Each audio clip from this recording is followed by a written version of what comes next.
Well, hello, all my Biconics wrestling nerds out there. And hi, this is El Jefe himself, Mikey. For right now, I'm going to be bringing my co host in a little bit, but I wanted to welcome all of you guys to our live stream once again. We are getting really with these. This is like the fourth or fifth pay per view, but we are here for the first ever NXT Grapple Guru review live stream where myself and two of my favorite co-hosts right now are going to be reviewing NXT's Vengeance Day from Sunday, February 4th, 2024. A little bit of housekeeping before I bring in my host for tonight. If you like what we do here, make sure to hit that bell notification and subscribe to our YouTube channel at the Biconics Wrestling Podcast. If you want to get notifications on when these videos go live, as well as some fun behind the scenes stuff, you can follow us all over the social medias at BC WrestlePod. And if you can't commit to watching our beautiful mugs on the YouTube stream and all other video platforms, you can carry us with you because we are now in audio format for all of our reviews, not just the podcast episodes anymore. It is a good time to be had. But before we get into everything proper, I am going to bring in my co-host one by one so that way everyone can, introduce themselves, give some general thoughts about Vengeance Day, and then we'll get into the nitty-gritty.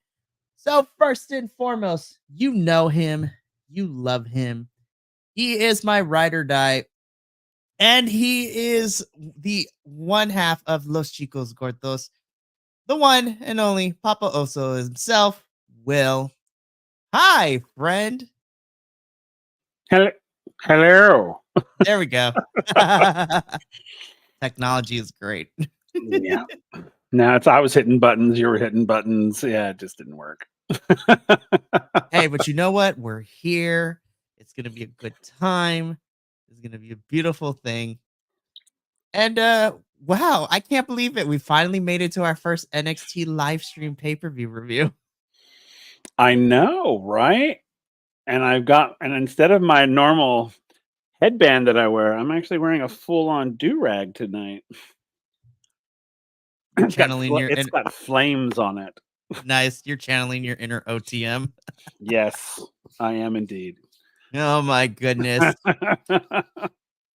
But so me and Will normally cover NXT. We are the NXT team, but breaking news, we have signed someone to the NXT team this time around after some contract negotiations and some back and forth with how contracts are going to work out.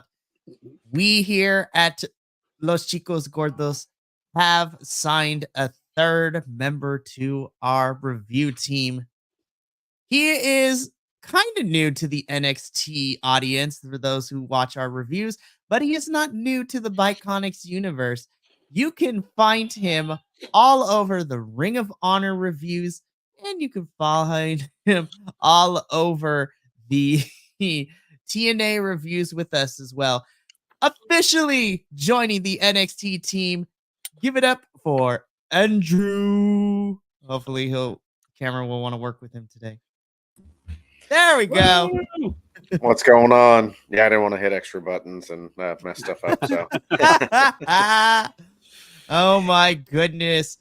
Well, Andrew, it took us a couple of weeks. We signed some contracts, but officially, welcome to the NXT team, my friend. Yeah, thank you. Yeah, you got me hooked, and I had to come in for the fix. So, I enjoyed it. It was fun. I think this was my first NXT, premium live event. I think since like the Black and Gold era. So it was fun to get back into it, especially having watched the last couple of weeks to lead into Vengeance Day. So I was excited to see what they were going to do. Oh, absolutely. And I am so happy that you're here. We've got a lot to cover because even though it was only 6 matches, we have lots of thoughts and feelings about what we ended up watching. Some good and some questions I have. So let's just jump straight into it. So Vengeance Day 2024 came to us all the way live from Clarksville, Tennessee. I love that they take the PLEs to different cities around the country to do these things. It's a lot of fun. And Vengeance Day opens up with our first match, the finals of the Dusty Cup Tag Team Classic. This is the Wolf Dogs, which is Braun Breaker and Baron Corbin, taking on the Trick Mellow gang of Carmelo Hayes and Trick Williams. Boys, I'm going to come to Will first. Will, we've been following this journey for the last couple of weeks, and this is the first match that we're going to talk about Trick because he pulled double duty tonight. What did we think of the Dusty Cup finals opening up Vengeance Day? I loved it because I was here for the Wolf Dogs like wholeheartedly, and I cannot believe I'm saying that out loud because literally a month ago I was like, I hate these guys so much as individuals, but now as a team, I am ride or die. I freaking love them, and I love like Trick. Yeah, I love Trick Williams, but I was like, yeah, I want you to destroy them, and they did, and I loved it, and I was like a happy little fangirl. I was totally at the end of this match. I think I even messaged you, Mikey, when I was watching it about when they won. I was literally like yelling. Again, I was at work when I was watching it too, so my students heard me yelling in my office, and yeah, and I really enjoyed the match. I wasn't sure how it was gonna go because I didn't know if it was gonna be like a legit match or it was just gonna be sort of a, we're gonna do this match, but really, like Trick and Carmelo are gonna win. Like the Wolf Dogs wouldn't actually have a chance. But it wasn't that at all. I was like, oh, okay, this is like a legit match. And I was like, and then I got happy, and then it happened, and I love how Baron and Braun work together. I just love it. I mean, yeah, they're two asses. They work perfectly together. I mean, because and I like it because they know where they stand with each other. So there's like no like they don't know. So there's none of that. It's literally like you're an ass, I'm an ass. Now let's kick some ass. So and I loved it. So I was all over this match just because. And Mike, because you and I have been here since the two of them, and and you have heard me rail on Baron Corbin and Braun Breaker. You have heard me just rail on them, and then when that episode happened where they teamed up, I was like, oh my God, I think I'm going to love these guys. And I hate myself for it. I was like, and then I did. I fell in freaking love with them. And I now I want to see them get the belts. I really do. I really want to see them get the belts. So yeah, I love this match. Totally loved it. If you couldn't tell. I'm going to save my comments for last, but Andrew, as the resident Biconics tag team expert, this was this is a tournament for tag teams. So how did we feel about these two teams going at it? I always feel kind of different about the Dusty Classic because I feel like the Dusty Classic often has kind of put together tag teams specifically for the Dusty Classic. So I'm not as picky when it comes to that. And what I saw from this tournament, there were some really great tag teams in there, between like Axiom and Frazier. The teams that we got to see in this. So I was really impressed by it. As far as this match goes, I've seen Baron Corbin from his main roster stuff, and I never had anything against him, but this is probably the most enjoyable that I've seen him for myself, and I think he does work really well with Braun Breaker. The Trick Mellow Gang, obviously, they're both incredible, and you put them together, they're just as good. This match was a little weird though for me because I felt like, especially early on, there were some kind of rough spots, some miscues, um, some kind of unsure follow-ups to combinations, and some visual communications where you could see they were trying to get back on track. Um, I will say the assisted corkscrew plancha from Baron Corbin when Bronze Breaker hefted him up over the top, like that was awesome to see someone that big. Whew, that was crazy. Um, I didn't expect the ending to go the way that it did. Not that I mean, I expected the outcome to be what it was, because I felt like with how things were being set up for the rest of the card, that's probably how it was going to go. But I expected there to either be more shenanigans in the ending or to be a bigger thing with the winners being more emphatic in their win. Overall, this was a really good match. Other than the rough spots, obviously there was the Bronze Breaker hitting the ropes and literally hitting the ropes with his face. That he had like a welt developing right on his forehead right afterwards. Mhm. So I thought he got split open at first. Um, but other than some of that stuff, I felt like I was watching really good. I was watching potentially really good tag teams in the beginning of them forming a tag team. Um, so I would love to see the War Dogs continue on. They remind me a lot of when they put Sheamus and Cesaro together. It's one of those things where you're like, never thought about that, but they kind of click in a weird way, and it's almost like their differences make them even more fun. And I love Baron Corbin not wanting to be called the War Dog or Wolf Dogs Yeah, I know. constantly. I feel like if they go long enough, it's going to win him over. But I'm hoping that because of the desire to push Braun Breaker up into some of the other brands, that they're going to split them up sooner than I would like, because they're really surprisingly a really good tag team in Mhm. and out of the ring. So Yeah. I'd love to see that. And if they're going to have him move up to SmackDown or something, send them both up there to SmackDown and let them run around as a tag team together, because they're really entertaining. Mhm. Oh, Agreed. absolutely. You both touched on a lot of the things I was going to bring up, especially, Braun running into the ropes. I was just like, yikes. I do agree. I feel that all four men were trying to fill each other out for the first couple of minutes for this match. And then once they found their rhythm, then that's when things kicked off. I was interested by the fact that the way that this ended is that I believe Braun was going for a spear on Trick. Mello pushed him out of the way, got speared instead, and then got pinned for it before Trick could come and break it up. So I was like, Yeah. huh, this is interesting.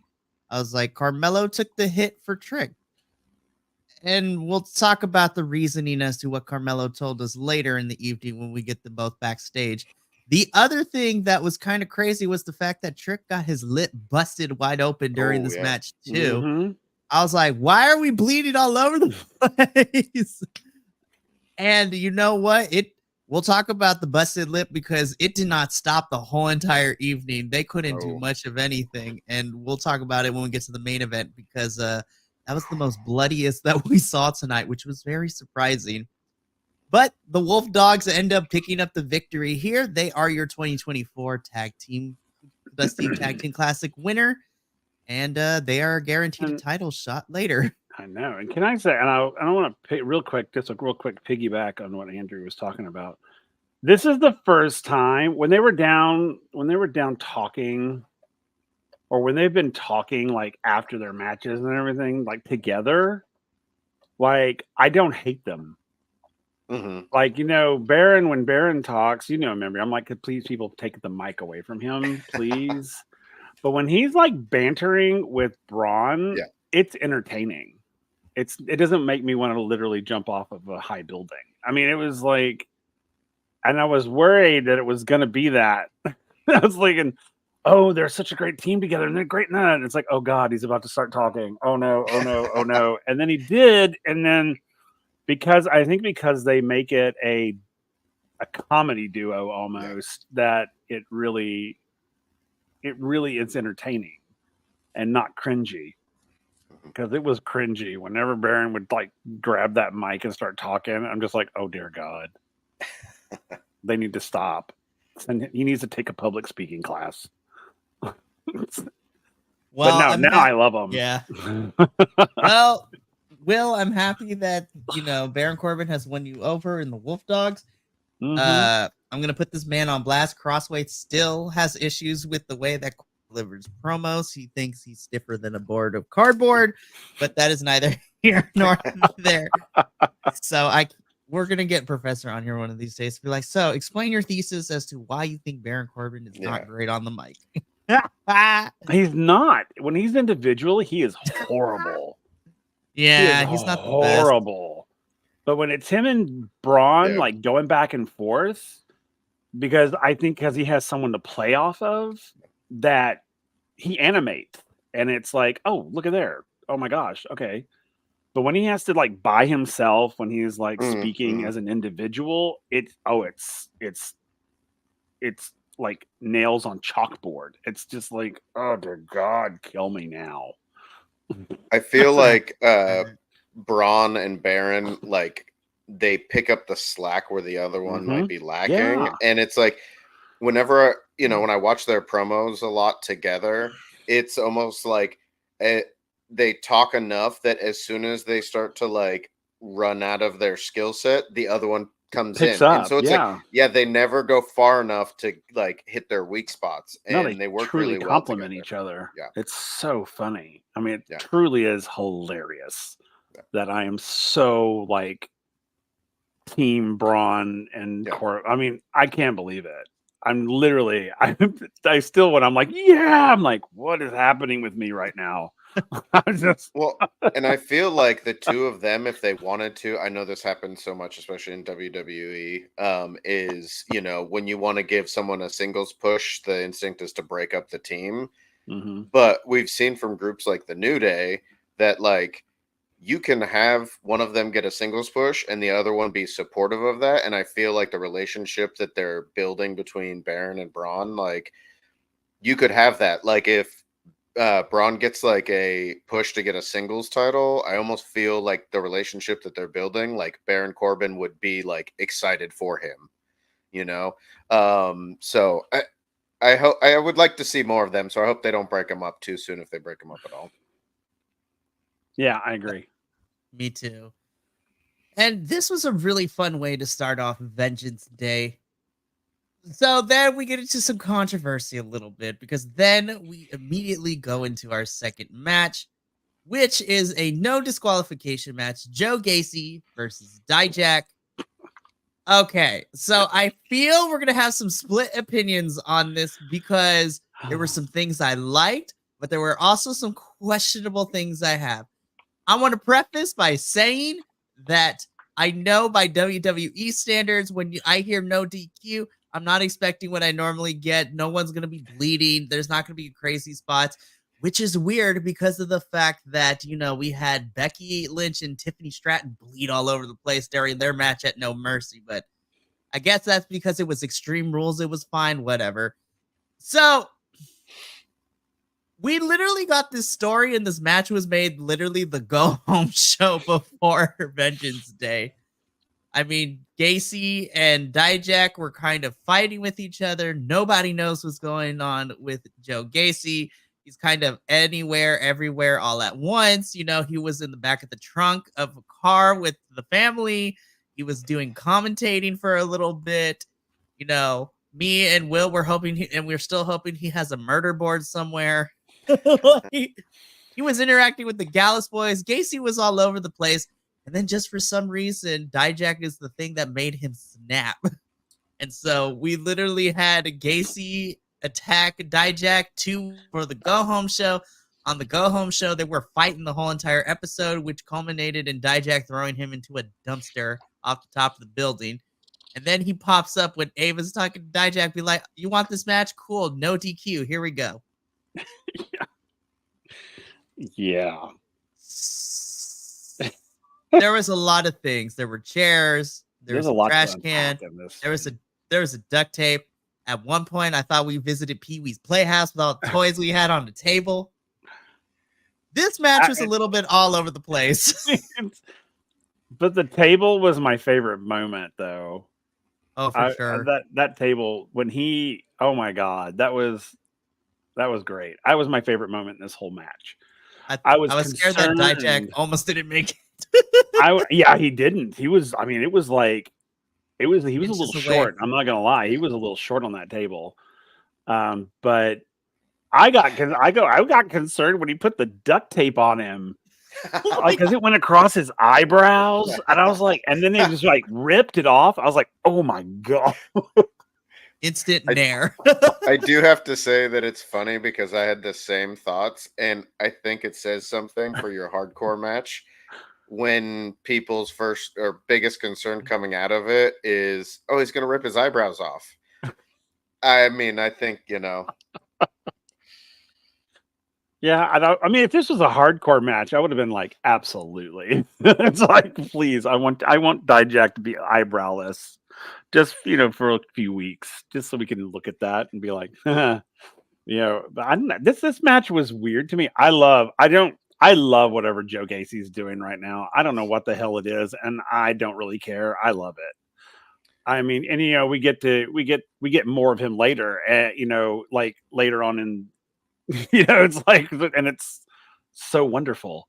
He's just delightfully crazy right now, and I love that he is picking random fights with random people. Because like before this, it was Joe Coffey that he picked that random ass fight with. It was just like for no reason. And then all of a sudden Dijak is his target. And I'm just like, what are you doing? And I think you're right. I think he has a board somewhere. And he's like running through all of these folks. He's on his way somewhere, and I don't know where he's going, but I'm on a journey with him, and I'm gonna go because I freaking love this Joe Gacy. And when like at the end of this match, when he's unconscious and he's smiling, it's like, you are crazy, my man, and I love it. I love it so much. I look forward to Joe Gacy popping up places.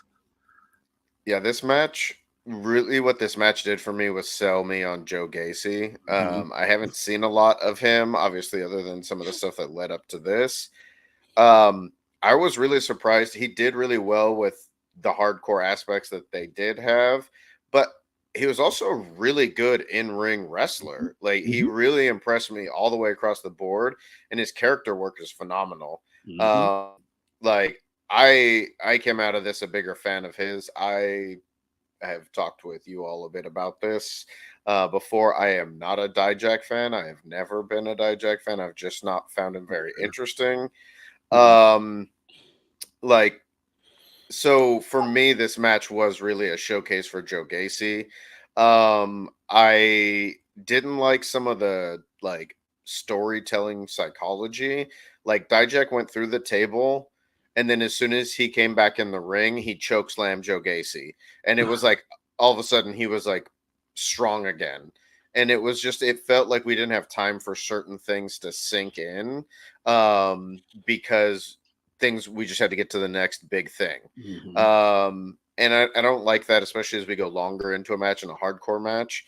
But overall, I thought it was a good hardcore match for the rating level that we're going to get from WWE. It's basically, I think in other places we're used to like rated R level hardcore matches, extreme matches, and this felt like a PG hardcore match. But I liked the little, like, instead of thumbtacks or glass or whatever, putting the die-cast cars out on the table and, trying to spice it up in ways that you can.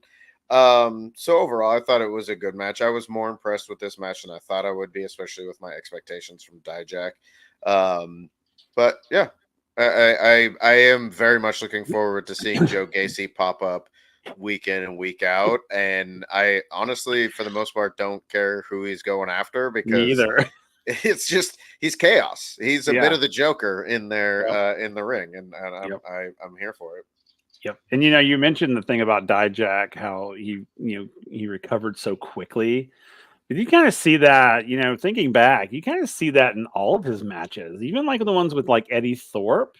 Like Eddie would like wallop him and he would be like, I'm down. And then bam, he's like back to full strength. And I'm like, okay, but all right, we'll keep going. So I'm not a big fan of Dijak either. I mean, that's no secret. I mean, but I will say that I do enjoy Dijak when he's in more of a comedic role than like the bad guy role, so to speak. Like this whole thing with him and Joe Gacy, like when Joe Gacy went into his office and was like tormenting him and everything, I thought that whole scene was hilarious. And like Dijak was funny. And that whole sequence of events, I thought it got more serious when they went outside. But prior to that, I thought, I was like, oh my God, this is hilarious. And I don't hate you right now, Dijak. But then he goes into default, which is what we see. And I'm just like, come on, man, grow some. I need you to grow. I need you to be something different for me. But yeah, but I didn't care about Dijak. It was all about Joe Gacy for me. And because he is batshit crazy and I love it. Love it. Yeah. I think one of my favorite spots, as funny as it was, when Gacy hit the feast your eyes on when Dijak hit the feast your eyes on Gacy while he was duct taped and then he was struggling to find where Gacy where he was. Yeah. I was like, okay, this is great. No, the most surrealist moment is I felt Dijak's pain when he got that duct tape ripped off of his eyebrows and his eyeballs. That was real to me. I was like, I had that done to me before as a prank. It is not fun to tear that off when you're done.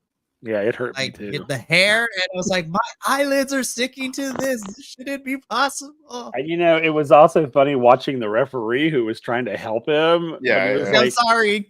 And it literally was like, I don't think I should be doing this. Is what it really looked like. He's like, you really want me to do this? Because oh my God, it's in your hair. It's like, oh God, you're gonna have bald spots. Oh my goodness. But Dijak picks up the victory here. This is the only prediction I had wrong.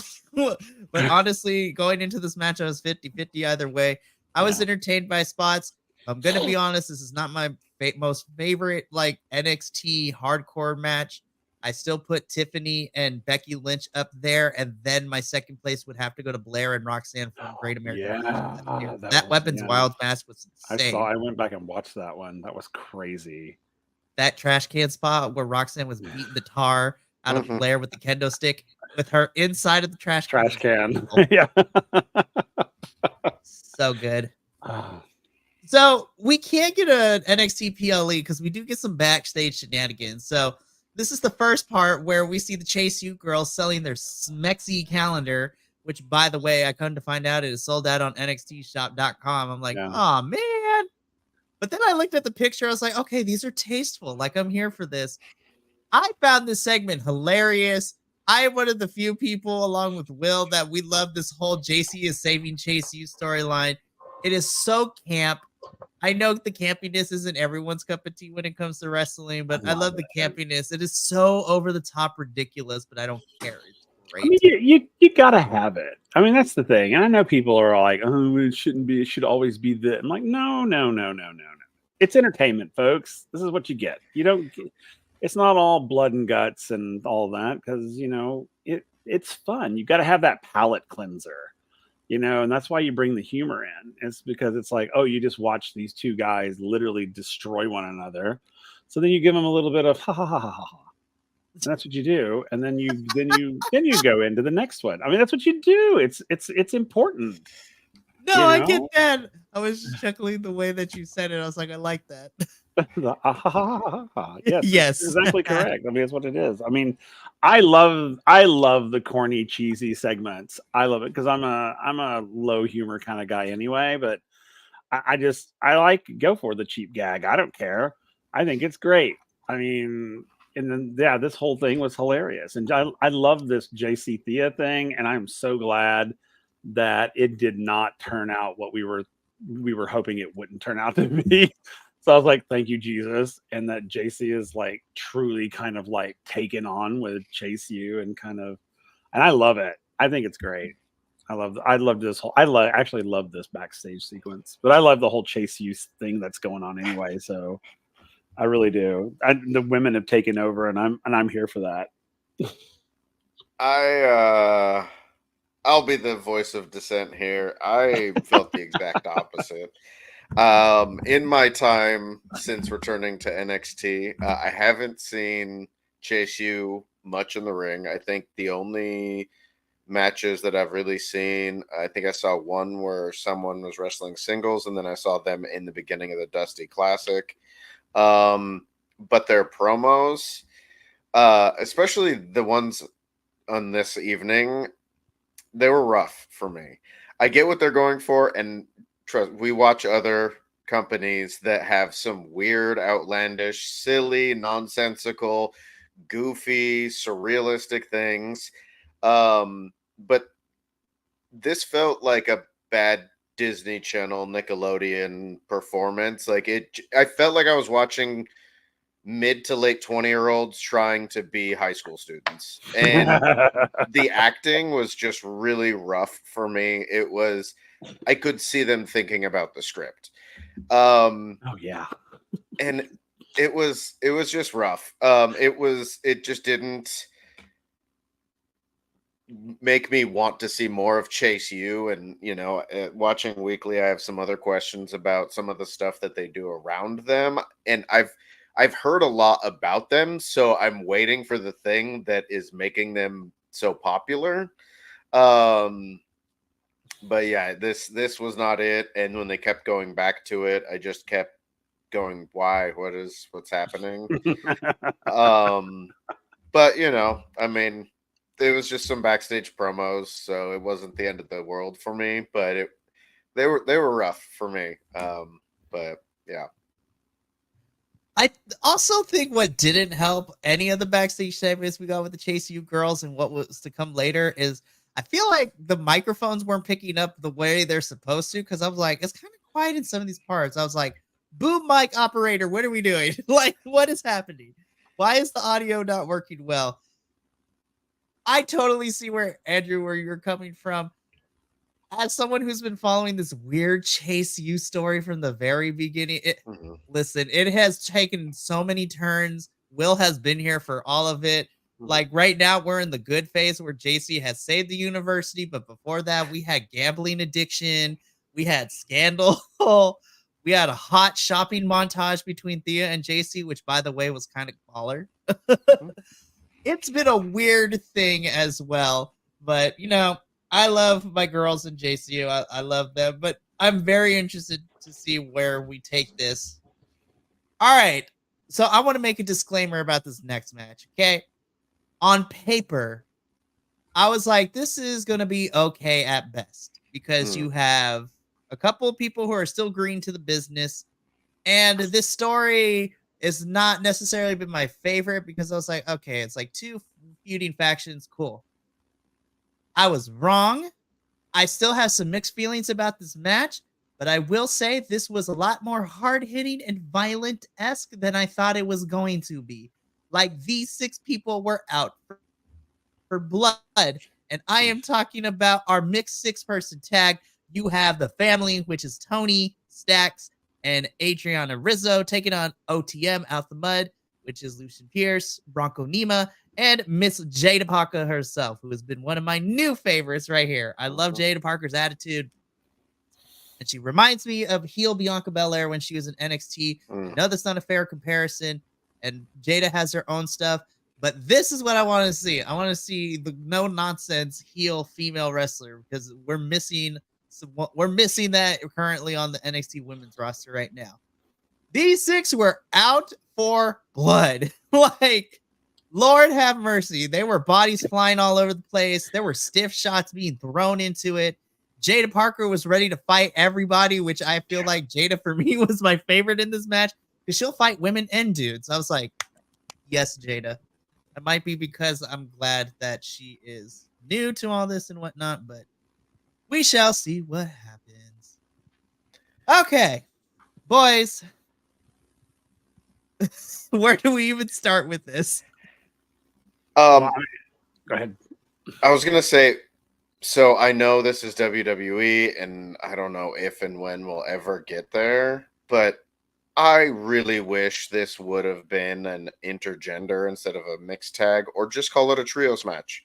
Because really, the action that happened, we never really got to a point where it was like, oh, this person tagged in, so now the other person has to tag in, and like everyone could have fought everybody, and it almost went there anyway.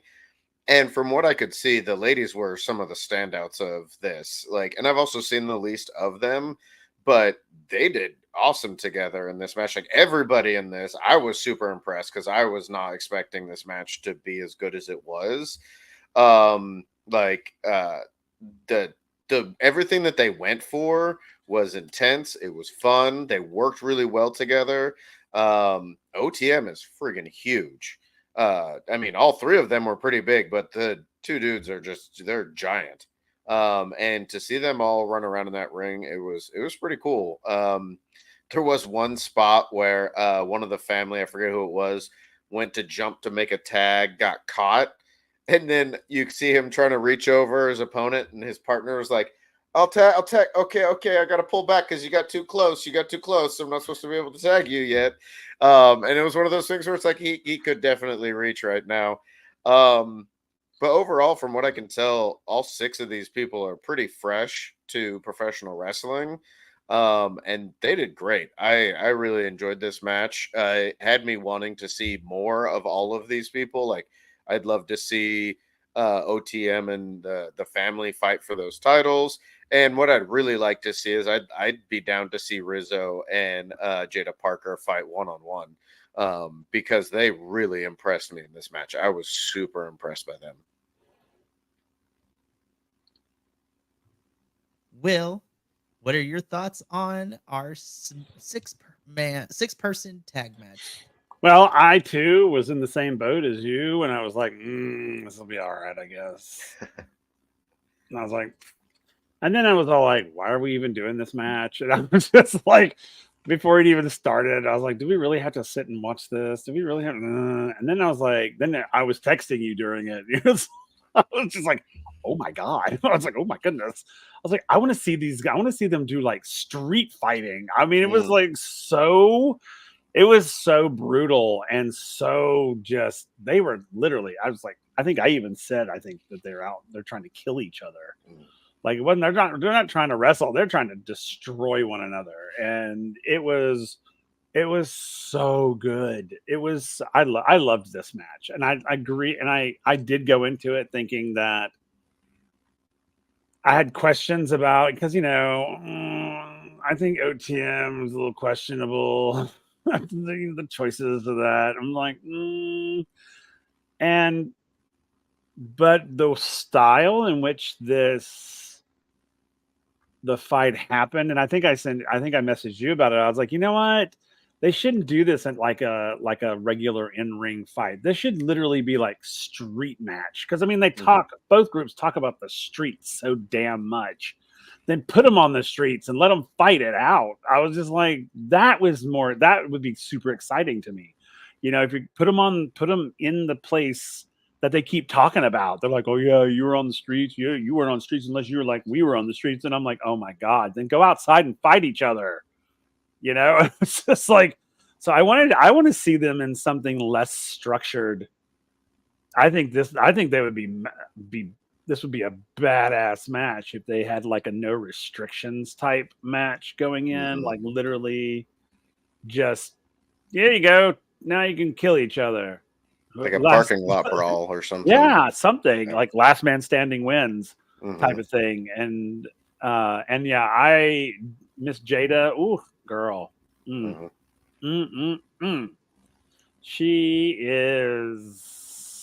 She's a queen, let me tell you. I'm like, yes, ma'am. Yes, ma'am. And there was that moment. I loved the first, it wasn't the first moment, but I think it was probably about midway when her and Rizzo got into it. And that was so good. I think I was like, girl fight. Like full on, like I could see them like in the halls of a high school like fighting, scrapping in the hallways. I was just like, oh my God, this is so good. So this match exceeded my expectations because I had my expectations very low because I was like, I'm not a big fan of OTM, and not necessarily the wrestlers, but I don't like the packaging of it. The presentation's a little bit questionable. Yeah, and I'm just like, but the match. I said it when they first appeared on the screen. I was like, this is Crime Time 2.0, and I don't know how I feel about it. Andrew's just like, yo, now I can't unsee it. No, especially because the clothes aren't that far off either. Yeah. Oh, I was just like, this is Crime Time 2.0, and I was just like, I didn't like that gimmick because we were perpetuating stereotypes. This is not any better. But honestly, I wasn't a fan of OTM. And I'm not saying one person does it for a faction, but just Jada and the way she carries her character, she just adds something to OTM I felt like they were missing since their introduction. Yeah, maturity. Yeah. Yes, there we go. I was like, if you want me to take you seriously as a faction, there has to be a level of maturity. Yes, we're watching professional wrestling. Yes, these characters are kind of dumb. But there has to be to balance out with a sense of maturity. I was like, y'all are grown adults. I know most of you are still learning the trade, but everybody here is of the grown age, above 21 at least. Yeah. I was like, we gotta do something. But this match, I was pleasantly surprised with this match. The family do pick up the victory here, which makes sense because you can't have your tag champs lose a non-title match. But yeah, Jada Parker stood out for me in this match. And I got to give some kudos to Adriana, too. I feel like the women kind of added something different to this match. Though I do agree with Andrew. I feel like let's just make this an intergender or, match and just have everybody fight everybody. It's a good time. Honestly, I feel like NXT has the roster where you can have anybody fight anybody at this point. It's great. Yeah. Oh, my goodness. So, again, I'm still trying to get used to with these NXT PLEs. We're also doing like weird skits and promos because then we got a segment with Kiana James and Izzy Dame. They're chilling with mimosas somewhere out in the Florida sun, I guess. I was like, all right, go off, girls. And basically, they're trying to figure out, okay, if we want to be at the top of the women's division, they have a hit list. They literally call it a hit list. I was like, what is this, the mob? I'm like, what do you mean this is a hit list? But they have a list of the top ranked girls in NXT, and Izzy and Kiana are looking for ways to tear these women down so that way they can get to the top of the division. And they mentioned that the person at the top of the said hit list who's like in the running to be future NXT is Kalani Jordan, which on one hand makes me super happy. I'm a big fan of Kalani, and I think she has grown, and I feel that she is rising in the division. On the other hand, I don't necessarily like these two going after Kalani without any like tangible reason outside. I was like, oh, we don't like her. But then again, sometimes the I don't like you trope tends to work out very well. But I'm like, what is this, high school ladies? Like, I was like, what is happening?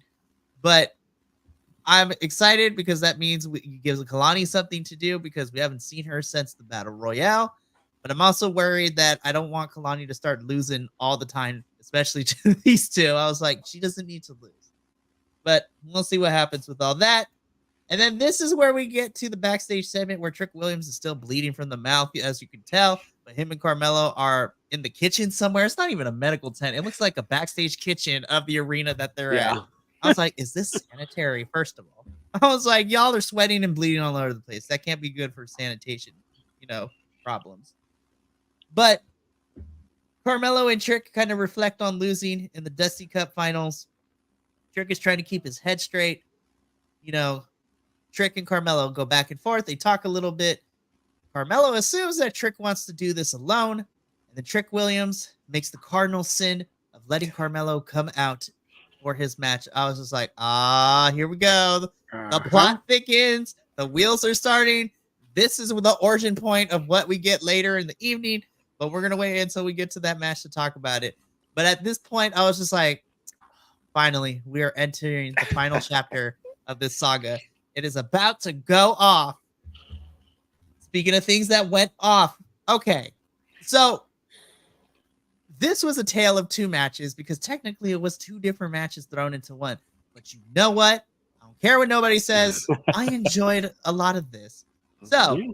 surprisingly, what I thought was going to be the semi-main event before our main event, which was not, we end up getting our NXT Women's Championship match slated in this spot. Originally, it is Lyra Valkyria defending her title against Roxanne Perez. Me and Will have talked about this. We still believe that Cora Jade would have been in this spot had she not torn her ACL at the house show. And so Roxanne was a last minute replacement by winning the women's battle royal on NXT a few weeks ago. So neither here nor there. Roxanne's a good choice. She is like one of the most experienced women on the NXT roster right now, outside of Lyra and Blair and a couple other girls who've already wrestled on the independents for a while too. At first, I wasn't digging this match the way that I thought I was going to. I felt like the first couple of minutes they were still trying to fill each other out, which is really weird because both women are very experienced in the ring. But then I thought about it. I was like, they really haven't faced each other like this, so they're still trying to work out the kinks. And then from there, it was just go, go, go. So before we get into the second half of the match with the surprise entrance and what happens to this match next, boys, what are your initial thoughts on the first half of this match where it was just Lyra and Roxanne fighting each other? I 100% agree. The North American title match should have gone here, both for scale of title and for quality of match. Not that the North American title match wasn't good, but this match, especially as it progressed and kind of developed into what it became, was a close runner-up for my match of the night. And I enjoyed even before it got crazier. I think the two of these, they're two solid performers that are likely going to be, they're going to be up there with the top WWE women that they have in the years to come. Yeah. Cool. Totally Well, agree. you had... Totally agree. Totally agree. Now, I think that this match was in the wrong place, but the match itself, the first half of the match itself, was fantastic. I mean, I agree. I think these two women are superstars. I really do. Perez is fantastic. I love her as I love her as a wrestler. I think she's ambitious and she's talented and she's got a je ne sais quoi about her that is just, I think people just like, and then of course Lyra is Lyra. I mean, I freaking just love her. But I think both of these women have that element that just sort of like draws you to them, and because they're, again, they're both very talented. They're both strong. They're both not just in strength, but in will. And they're both intelligent. I mean, when they speak, it's, you can that they are two formidable women. And I think that, I was very excited for this match because I think we've talked about it before, Mike, and we wanted to see these two fight, and we've been waiting for it. It's sort of like, all right, let's wait, and then, yay! So I thoroughly enjoyed the first half of this match. It was good. Really good. It was. And I was really surprised that Roxanne hit a finisher like really early in this match. I'm like, oh my goodness, what's about to happen? Then Lyra goes into the corner. Roxanne is trying to get her. And then we hear Lola Vice's music hit. And I'm just like, oh snap, here we go. Oh God, here we go. I know. Okay. Lola Vice, if you see this, I know you can actually hurt people because you do have some mixed MMA background a tiny bit. And I love you, so I want to preface by saying this. I'm going to admit I was like rolling my eyes. I'm like, oh no, here we go. I was like, Lola, I love you, but you're still green. Compared to Lyra and Roxanne, I'm like, these girls have years of experience under the belt. What is going to happen? I look at the weirdest things. I thought it was kind of funny, like in the best way possible, when she was dragging the ref down the ring with her. I'm like, I was like, damn, Lola, you're tiny as hell, girl. Yeah, I know. That was funny. I was like, cameraman, you fail. And so she cashes in her NXT Women's Breakout Tournament contract. And then this becomes a triple threat out of nowhere. I was like, what is happening right now at Vengeance Day? I'm eating crow here live on the stream because Lola actually kicked a lot of ass during this match too. And she held her own against Lyra and Roxanne both. And honestly, the three of them had really good chemistry. I was like, this is awesome. And I'm more upset now that this was not the semi-main event. Yep. I was like, what happened? Yeah, the storytelling of all of that, the cash in, everything that, like, yeah, it would have just been great in a higher spot on the card. I will say I love the uniqueness of the cash in and how it happened and the advantage that she tried to get. But in the logic of what we all know for a cash in option, a briefcase or whatever form it comes in, why would you just not wait until one of them beats the other one and then just cash it in there and try to take the most advantage that you could? That being said, I'm happy that it didn't go that way because we got to see all three of them face each other. And I feel like this match was, for Lola Vice, for me, what it was when the first time I saw Oba Femi wrestle and not having seen much and instantly becoming a fan. Because without knowing much about all three of these performers and the history that's kind of led up to this and just trying to catch up with stuff, I liked how the finish played into the Paxley Valkyria story, and how that continued that. I like how it played into Perez not losing the title and struggling to get back to it. It's that, the champ that never lost it and is trying to get it back. And I was super impressed with Lola Vice's skills. She throws really good strikes, both professional wrestling strikes, but she has a really good MMA to pro wrestling style.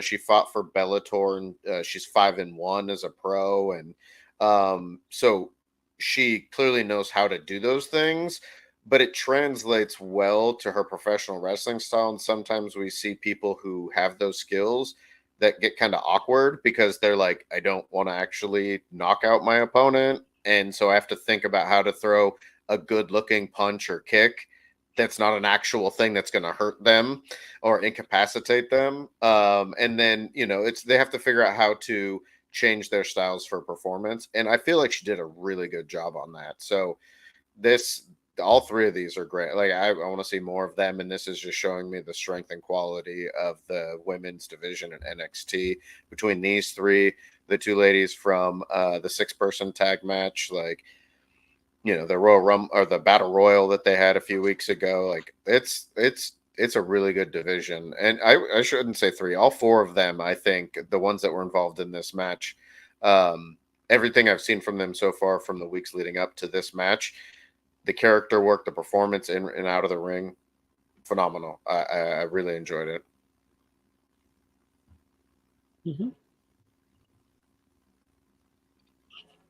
Yeah, absolutely. Ditto. I'm just like, honestly, this was great. I thought it was a little, I agree. I thought it was a little like, why are you doing this right now? I was like, okay. They literally just started fighting. They're not even tired yet. It's like all of a sudden here she comes. And I was just like, if it were me, I would have been like, once someone was down, I would have been like, okay, it's my turn, very much like Obafemi did. And which it makes sense. Then she came into the first like quarter of this match, and it was like, I'm gonna cash this in. And I was typing a message to Mikey when it happened, and I was like, well, Lola just threw that away. I was like, why did she throw that away? And then I got caught up and I didn't get to send the message, but I was literally like, why did she throw that away right here? No, because I know she's still young and she's still green and all that, blah blah blah. Yeah. This was a rookie mistake. I mean, I'm sorry. I don't know. No, not yet. It's like, no, hold yourself. Not yet. Not yet. Let Lyra and Roxanne tire each other out. Mhm. Let somebody beat somebody, and then you run your butt in there with it and go, all right, I'm ready to do it. And then that's when you do it. Yeah, I agree. I loved it though, and I loved watching all three of them go at it. Yeah. And I thought it was great. Yeah, Lola was like whooping some ass in there. I was like, you go, girl. You go, because I thought she was going to come in there and get her head knocked off, and then they were going to go back to just, Lyra and Roxanne. And I was like, but no, she held her own, and I was kind of impressed. I mean, I was like, she's not going to win, but I was like, I was impressed by it. Mhm. And then our little tot that came in later. Yes. So Andrew, we here at the NXT review team, we gave Tatum Paxley a nickname, so we call her Tatum Tot. So Tatum Tot Paxley. So let's just talk about this ending because this was also wild to watch. So Roxanne hits Lyra with the pop rocks. Mhm. I'm like, oh snap, here we go. And then Tatum Tot comes into the ring. She tries to bulldoze Lola. Lola gets out of the way, and then she ends up bulldozing Roxanne out of the ring, which then Lola tries to go. Listen, Lola's kicks look devastating as all get go. Like they look violent, and if you get hit by one, it's over. So as Lola goes for a kick, Lyra answers with one of her own, and then she hits the night kiss or the nightshade, one of the two. I prefer nightshade. I think they called it the night kiss. I don't like that name. I think nightshade works better. But she hits that on Lola to get the win and retain the NXT Women's Championship. I'm happy to see Lyra hold on to this a little bit longer. I would like to see her fight more of the women before losing the title. I have one opponent in mind when she comes back from injury. I think would be the nice ultimate test to see how much Lyra can be. If anyone is familiar with her work in Japan, she is currently out on injury, but I want a Lyra Valkyria versus Mako Satomura match like as soon as Mako is cleared to get back into the ring because that match is gonna slap. I also wouldn't mind if Asuka wants to come back to NXT for a stint and fight Lyra. Listen, when main roster invaded NXT a couple months ago, Will wasn't too happy about it, but he became a big fan of Asuka from her presentation and everything. I was like, told you. Her presentation and her wrestling. Yeah. So good. I just have an issue with it. That's just I have the general issue with it. I don't have an issue with the wrestlers themselves. Just main roster coming to NXT and coming down and like that is taking fair. over, and that's so annoying. So annoying. As very fair.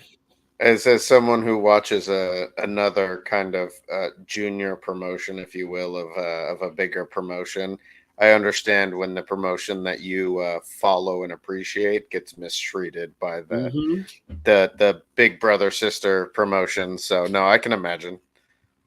But yeah, Asuka's fire. Oh yeah, Asuka's she's fantastic. She's amazing. Presentation and in-ring wise, she is so good. Nobody is ready for Asuka. Speaking of things that nobody was ready for, I wasn't ready for this Chase U thing to take a romance turn. Because I was like, hold up, wait a minute, what? So we go backstage and we see JC and Thea still selling the calendars like hotcakes. Riley Osborne from Chase U comes up and he is a complete dork. And I love him for it. Like, again, this is stupid, but I love the stupidity of it.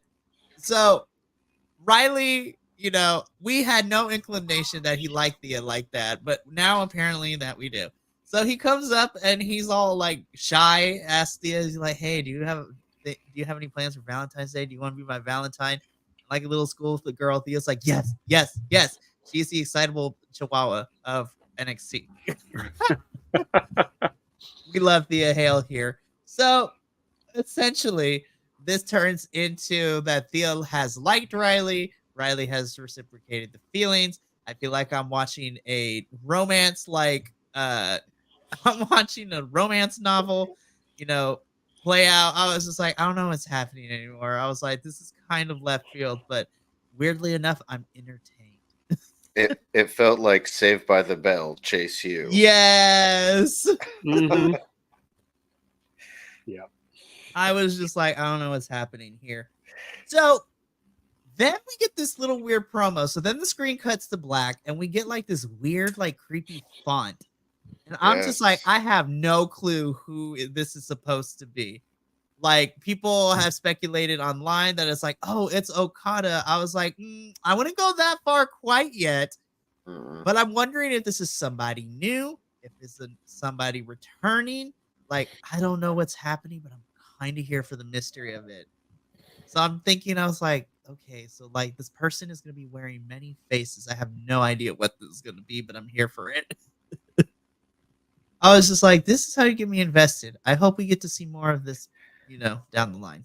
I will say the first thing that popped into my mind, and I don't know how accurate this could even be, but the person that came to my mind was Bo Dallas.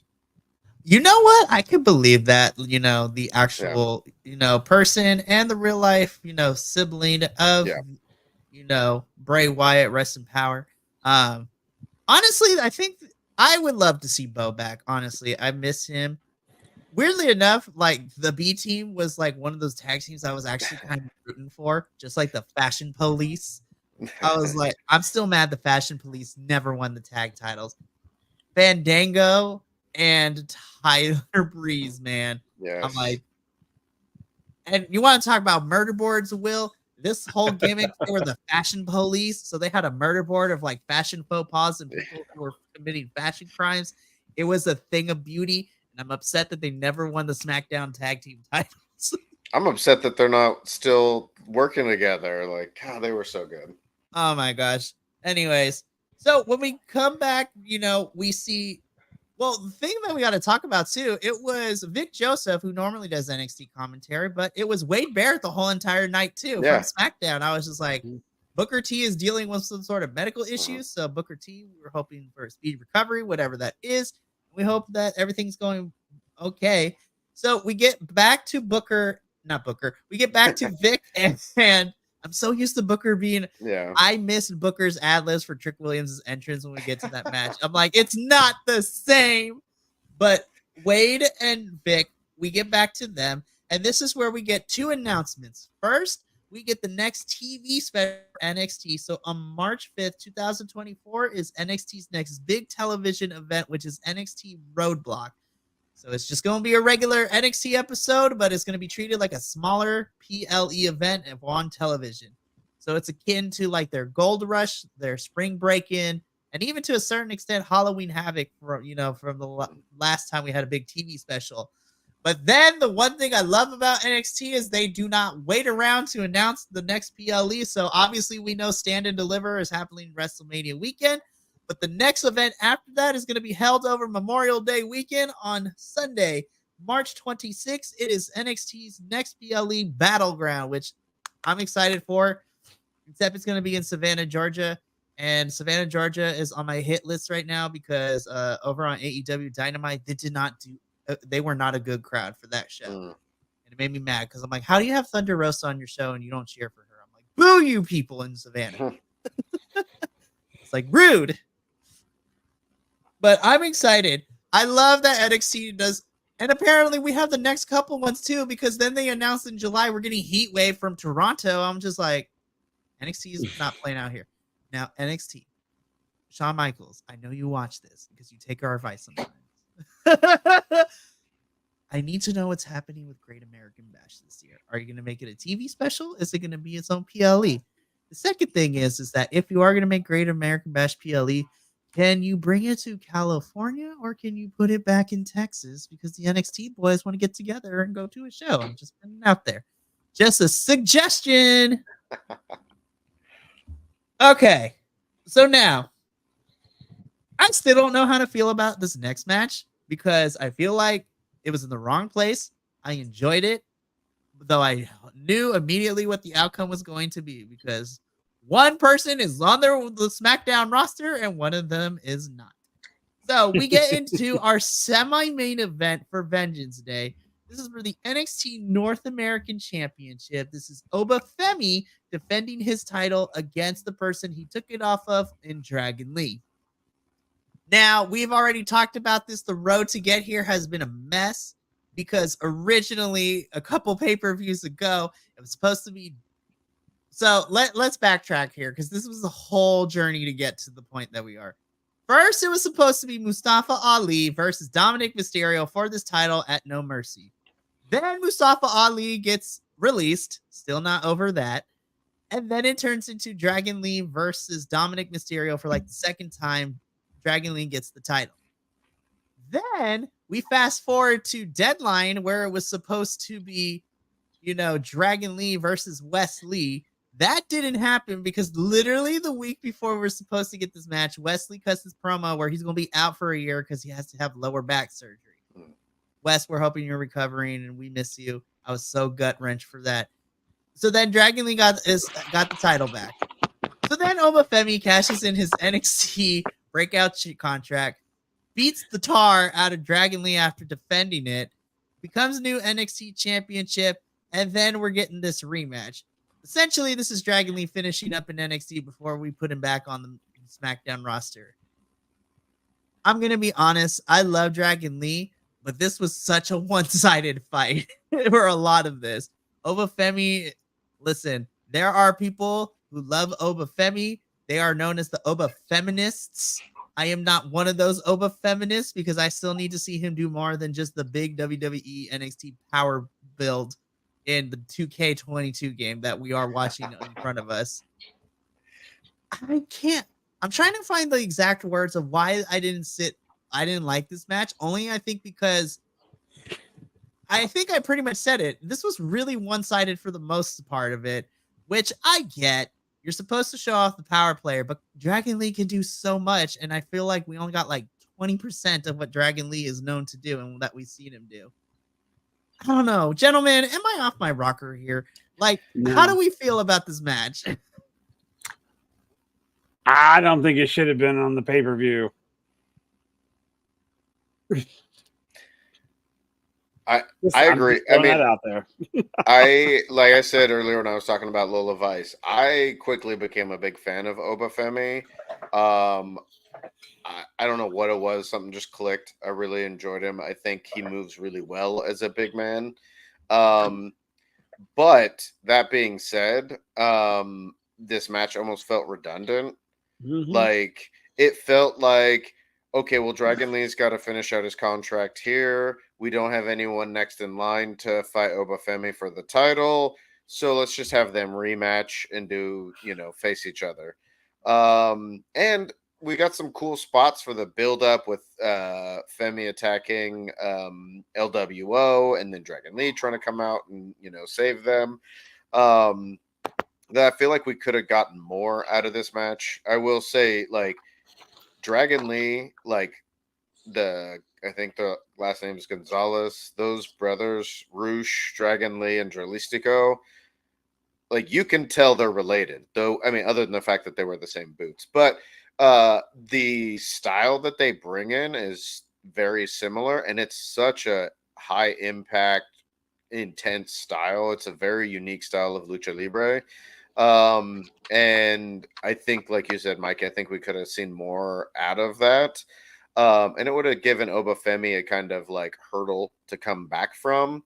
You set up that table spot and did not use it. I felt like I was so robbed.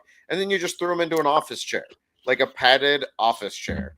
Like that, this would have been a good match to use a spot like that in. I get that there was still another match to come and your announcers have to sit somewhere, but plan for it. Your WWE, you can afford 2 announce tables out there. Just have a Spanish announce table or something that they go through. But yeah, it needed some bigger spots than what they gave us. And I hope that they build up some good competition for Oba while he has this title, because I feel like he's probably not long for NXT, just because they like to bring up the big boys to the other places. But overall, I mean, I felt like it was a solid matchup of a powerhouse versus a high flyer. You got what you expected. So it wasn't like it was bad. It just was kind of redundant and didn't necessarily have any. It felt like both of them could have done better. They could have given us a better match. It was good, but not great.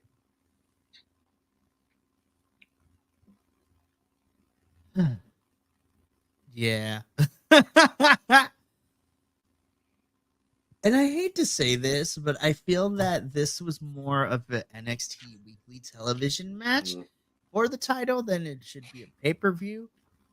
And I know, we're not backstage, we're not doing all the booking decisions, but I feel that there could have been some other matches, especially when you're touting this as Vengeance Day. When I think of Vengeance Day, I want some of these matches to be, revenge is the option. Forget a win or a loss. We're out here for vengeance.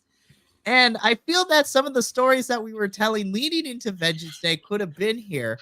Now, I know they did it on the Go Home show, and we saw what happened in the NXT Women's Championship match. But if things went differently, like we could have had, I don't know, like a 10-minute match. Lola versus Elektra Lopez could have been a lot of fun here. Even though he's still green, we could have had Lexus versus Trey Bearhill because Trey wants to get his lick back after Lexus jumps him. Shoot, we could have had Eddie Thorpe and some iteration of somebody who's hating on him have the. Listen, I just want Eddie Thorpe more on my television screen. I don't know where he's been since the underground match, but I want Eddie Thorpe back on my TV screen immediately. Mm-hmm. I know they were already into the Obafemi Dragon Lee thing, but a match that I would love to see would be Obafemi versus Gacy. And Yes. if you could have built to that matchup, make that a hardcore match for the North American title with the two of them, and it plays into Gacy being able to use the hardcore rules to kind of counter the size and power of Obafemi. But again, I think it's all just it could have been better, you know. Yeah. Will, any closing thoughts?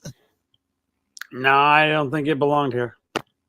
I just like it felt out of place, and I agree. It was redundant. We didn't need to see it. We knew what the outcome was going to be. It's just one of those. It's like don't put a wrestling match in just to have a wrestling match. It needs to be in there for a reason.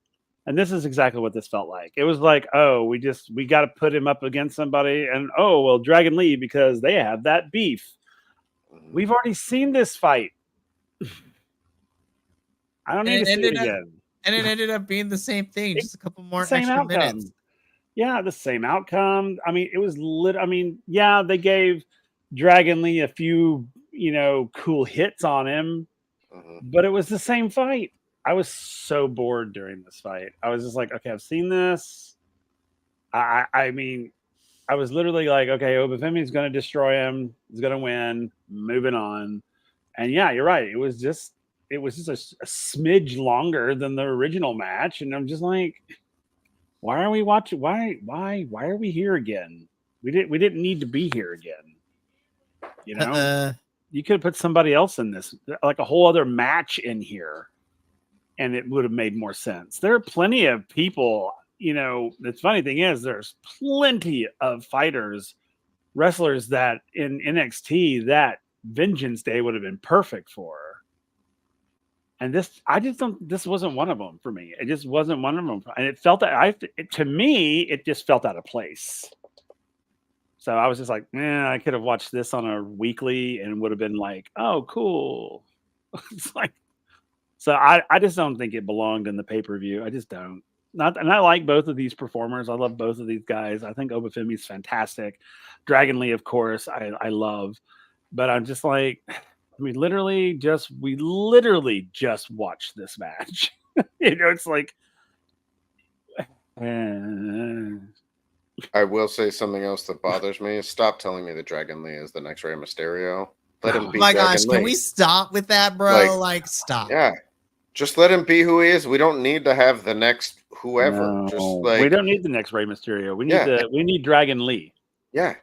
Because he's very different from Rey Mysterio, and that's good. Like Rey Mysterio was good because he was Rey Mysterio, let Dragon Lee be Dragon Lee because he's good as he is. So yeah, stop trying to tell me who I'm supposed to like and why I'm supposed to like them. Let me see them tell me that.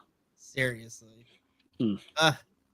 Don't try to shove it down our throats because we saw what happened when you tried to do that with Roman Reigns back in 2015, and look how well that turned out back then.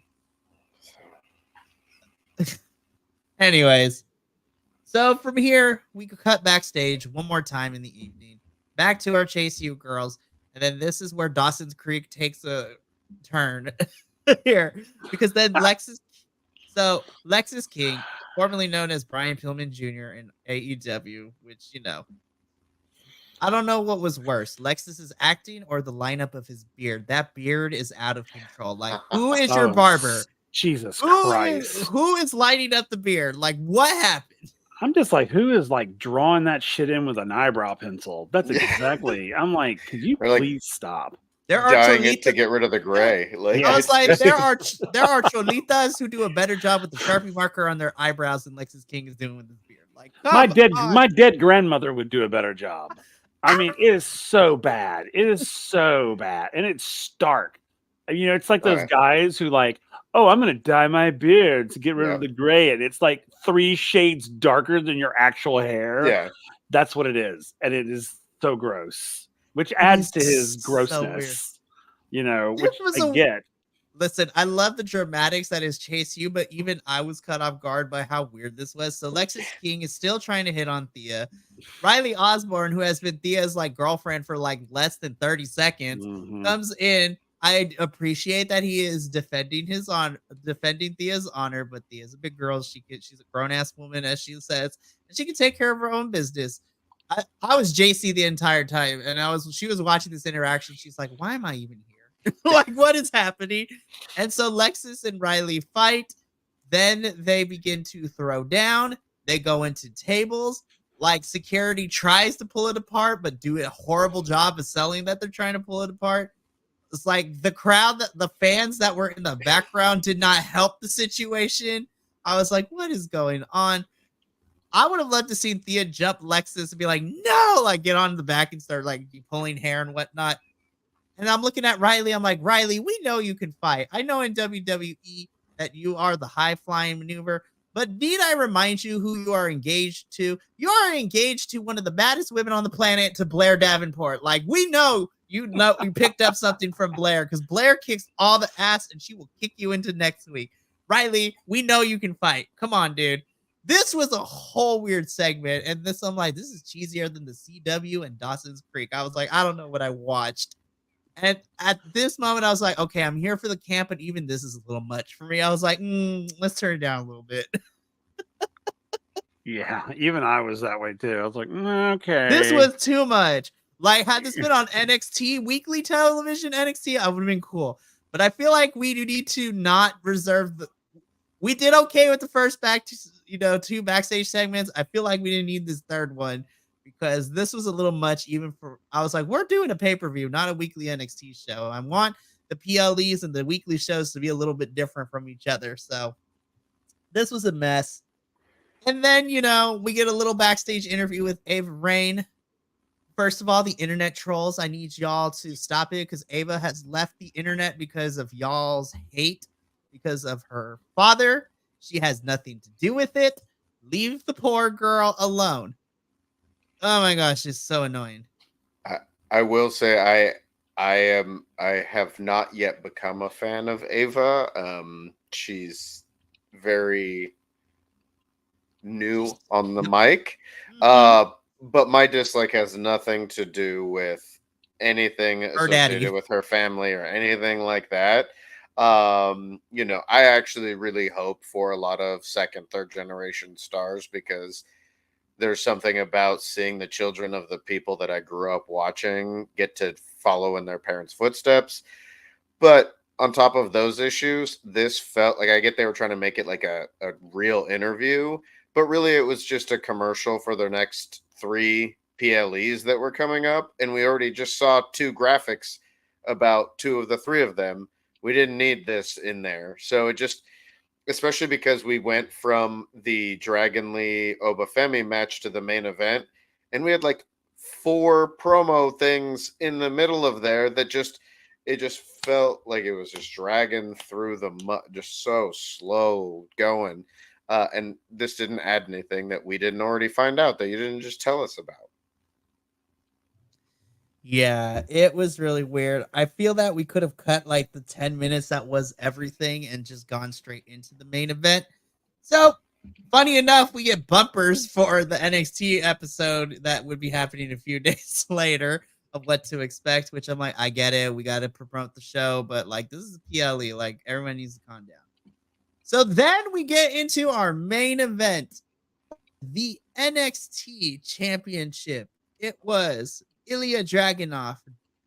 The Listen, we'll talk about Ilya. It was Ilya Dragunov defending the NXT Championship against somebody who has been waiting since October, essentially, to be facing him. Now, granted, these paths were supposed to cross, but then Trick won the right at deadline by being the men's Iron Survivor winner.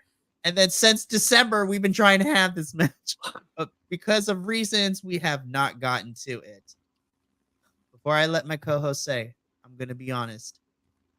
From beginning to end, before we get to what happens post-match and how I was lied to by the little logo of NXT like they always do, I was like, I was lied to again, and I can't believe I fell for it again. I'm going to say this. This was probably my match of the night because, look, we already know Ilya can go. Ilya is that dude. Ilya versus Volta at TakeOver 36, like back in the black and gold era, is still one of my favorite matches ever. Now, that was a good match, but the original one they had back in NXT UK, woo! That one was so good. So we know Ilya can go. And Ilya bled this match. And when Ilya bleeds, he sees he's a bull in a china shop. He sees red, and you better watch out because he's going to kill somebody.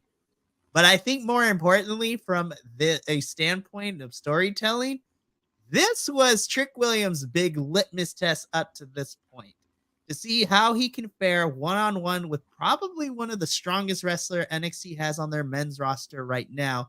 And my goodness, baby Trick Williams held his own, and I was really impressed. I was like, he has grown so much, and I feel so happy to see his journey come to this because this match ruled so much. It was hard hitting. Ilya is doing Ilya things. Trick started pulling out things I didn't even know he was capable of, which was surprising to me in a very good way. Oh my goodness, boys, let's talk about it. Ilya versus Trick Williams. Trick is still bleeding from the mouth and began to bleed even more during this match, as well as Ilya. How do we feel about our main event for Vengeance Day?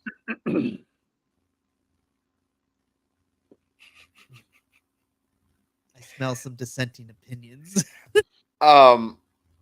I actually this match. I agree. This match was my match of the night. It was a super hard hitting match. Dragunov's face was blown up by the end of this match. And it just fit for his style and just made him look crazier. One of the things I really liked was they did this really well was catching the camera angles when they would shoot the action in the match, especially when they would focus on Trick, is they would catch Mello in the background. And it was one of those moments of like where you're like watching his reaction, and they would do it ever so often where it's like you're just like waiting to see like what's he gonna do, what's his tail gonna be, like how are we gonna see what's gonna happen. And so it just kind of had this sense of anticipation or foreboding going into it. And yeah, I thought both these guys just, I mean, they went really, really hard, and I enjoyed it a lot. There was one rough spot where Trick hit a Uranagi off the apron onto Ilya, and it was almost like they didn't communicate the jump on it. So they basically just kind of went straight down, and it looked like Ilya hit really hard, and it was rough because he was landing on his back. But other than that, I mean, damn, this match was super action packed for me. I was really hoping for a different outcome in the who came out with the win. But at the same time, I thought it was a great match. And I'm not sure because I've heard rumors that Trick might be getting a call up, so I don't know if that's happening or not. But yeah, it was. I really enjoyed it. I liked what I saw.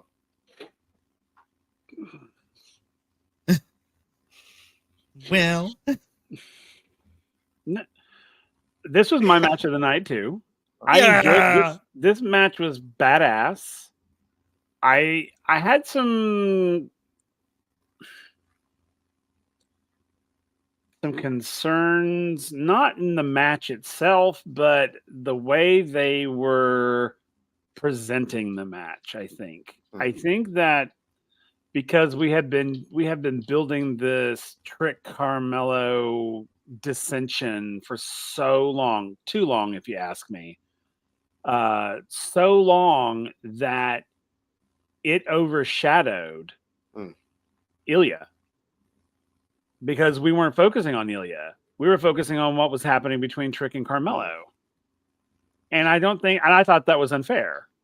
That's like, and I mean, we knew this is where it shouldn't have happened here. It should have happened way before this. But I love this match. I had to go back and watch it again because my primary focus the first time through was on Carmelo and Trick. And I literally didn't watch the actual fight because I was like, ooh, what's going to happen? What's Carmelo doing over there? Because the camera would catch him every once in a while.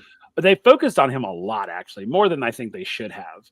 And I think that's kind of, for me, it's kind of what pulled me out of the match. And so when I went back and watched the match again, the match was fantastic. I mean, yeah, these two men were fighting for like as if they were fighting over the last breath of air.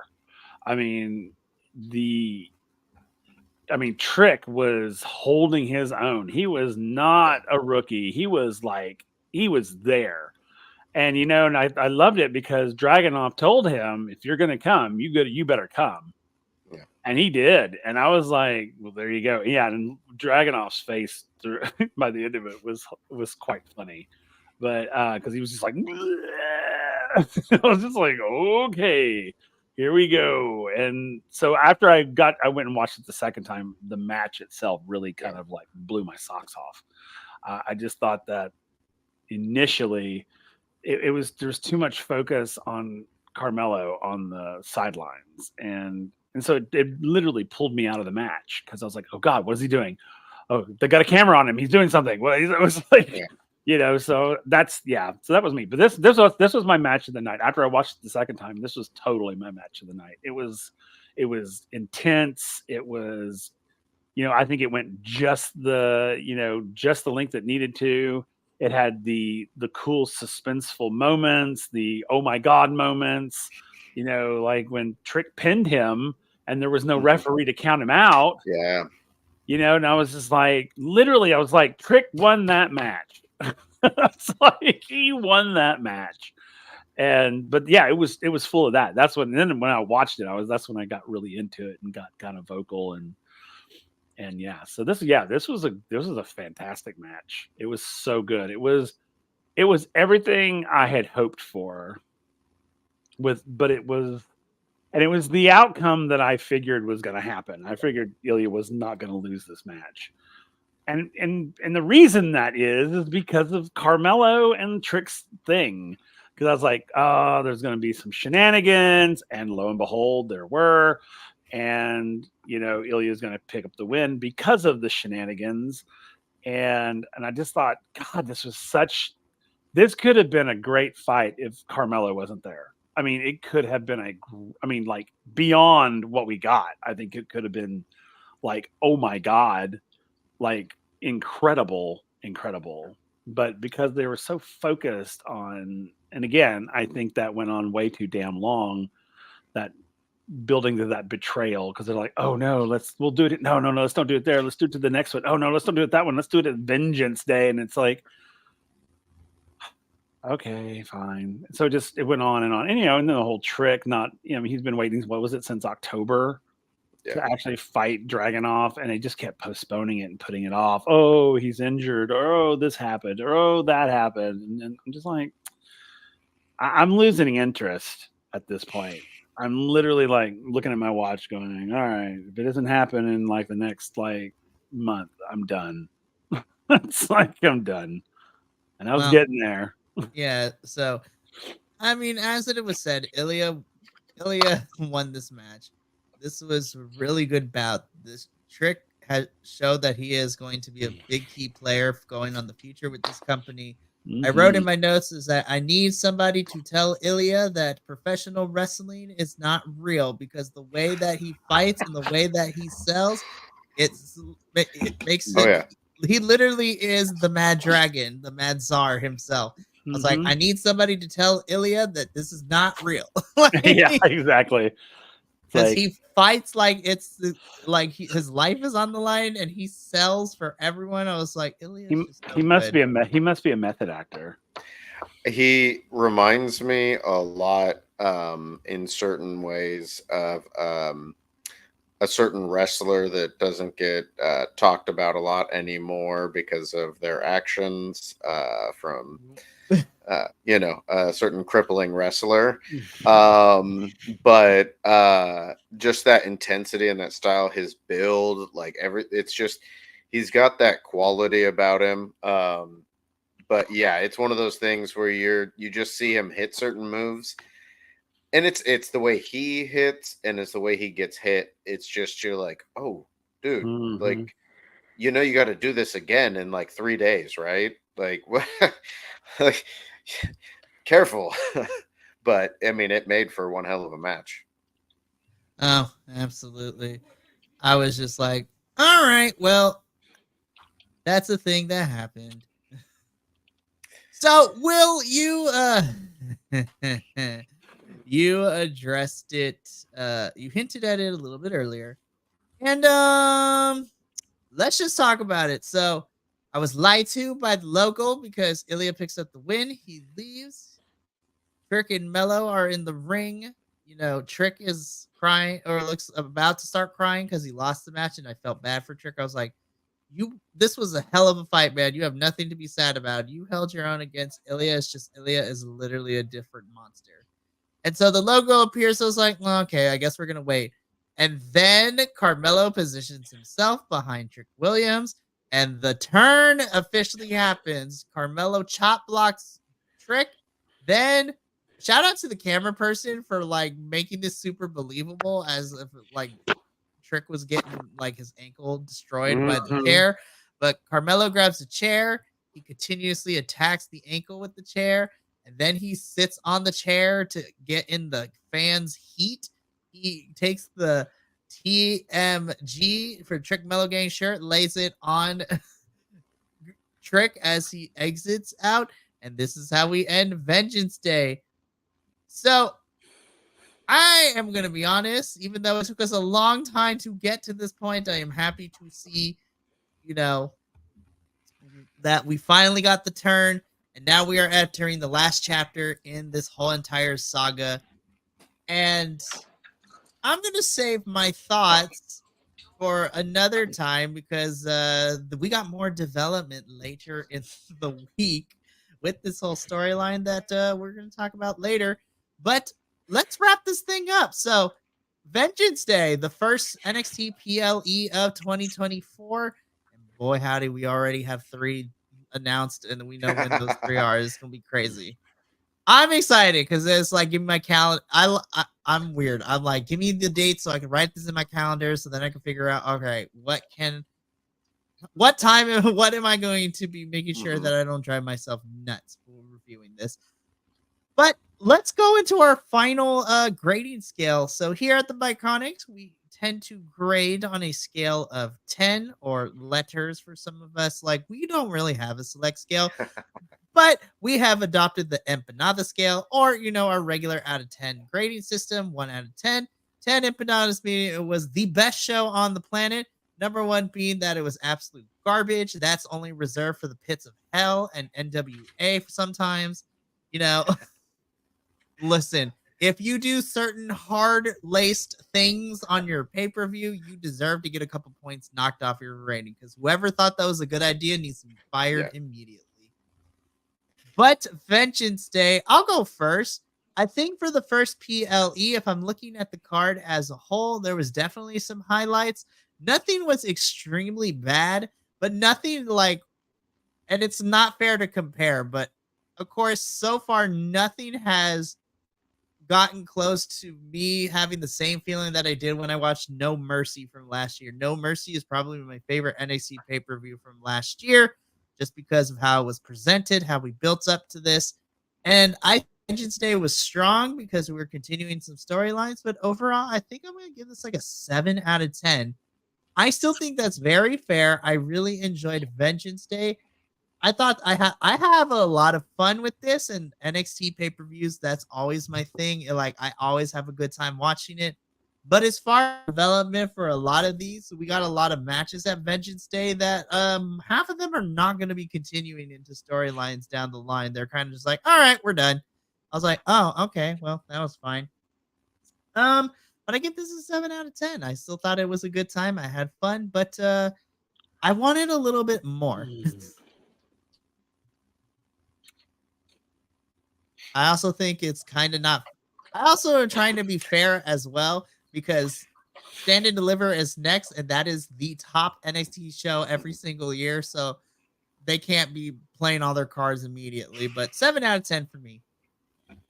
Will, I'm gonna come to you next, since you are normally my other NXT co-host, and then I'm gonna give Andrew the newbie spot to go last. So, Will, which final grading for Vengeance Day? Oh.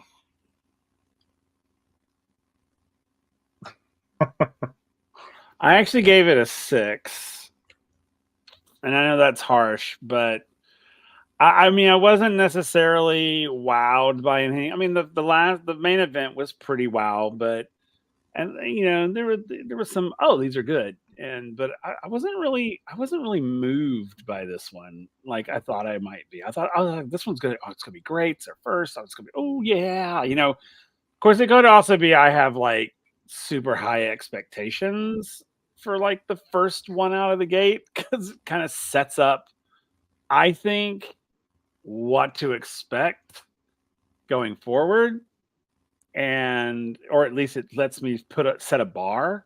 So if they exceed the bar, I'm like, woo! But it's like, if you go below the bar, it's like, no. So this is about a 6-ish. I might be, persuaded to go to 6.5, but I mean, I don't know. I wasn't really all that blown away by it. I thought it was, I literally thought it was going to be something far more than it was. I mean, I loved Baron and Braun. I loved the, Ilya and Trick, and I loved Lyra and Roxanne, but I wasn't like super vocal at anything. It wasn't like, it didn't move me. Like, I mean, the last match did. The main event moved me, and I got vocal with it once I went back and watched it the second time, after I got past they're focusing too much on the drama as opposed to the actual match. But overall, I mean, I'd say about 6.5, because it was all right. It was. I mean, it's one of those, if someone was like, hey, I got tickets to this, I'd be like, yeah, I'd go, but I wouldn't buy them myself. Mm-hmm. That sort of thing, that's kind of where I fall on it. No disrespect to the wrestlers by any means, because it had nothing to do with you. It had to do with programming and stupid shit. That is very fair.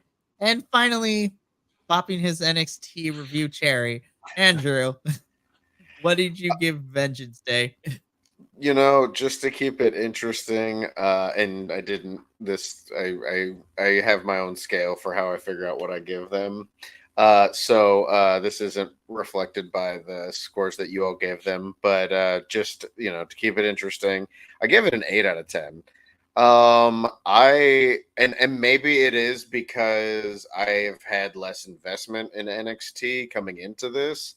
So, like That's fair. when I wrote my notes about this, it was a really fun night of matches. Some were outstanding. I think, 3 or 4 of the matches were really, really good matches, and I really enjoyed them. And then the other ones, like I felt like maybe I would have felt different about them had I known more of the background. So I may have given them a benefit of the doubt in that kind of respect. Um, but overall, the matches, that's mostly what I try to rank. I will kind of adjust it on the flow of the whole night and everything. But I think the promos were really the weakest part of this entire card. There were a lot that didn't need to be there. There were a lot that just seemed unnatural or poorly scripted. And it kind of took away from a lot of the action, especially considering there was a lot at the end of the night. It was really good that had we gone from one match to the next, it would have just amped that up. But yeah, I mean, for my first NXT PLE in multiple years, I would give this a solid B. It was an 8 out of 10 for me. I love that. Oh my goodness. And boys, that is it. We have survived our first NXT PLE. And you know what? I think a majority of this, we had a good time with it. But oh my goodness. The next one's going to be crazy because next PLE for NXT is Stand and Deliver. And that is over WrestleMania weekend in April. That one's going to be intense because that is the big show for NXT every single year. Wait, I Main thought he roster was in AEW. I see what you did there.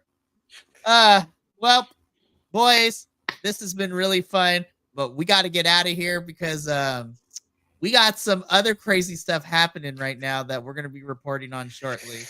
So you're going to want to tune in later this week for, what's been going on with all of that. Like seriously, it is nuts, you guys. I don't know what's happening anymore. But from myself, Will, and our newest NXT co-host, Andrew, and the rest of the Biconics boys, remember, take care of yourself, love one another, and as always, stay Biconic, all you guys, gals, non-binary pals, he, she's, theys, and gays of the internet. We will see you next time, but until then, ta-ta for now.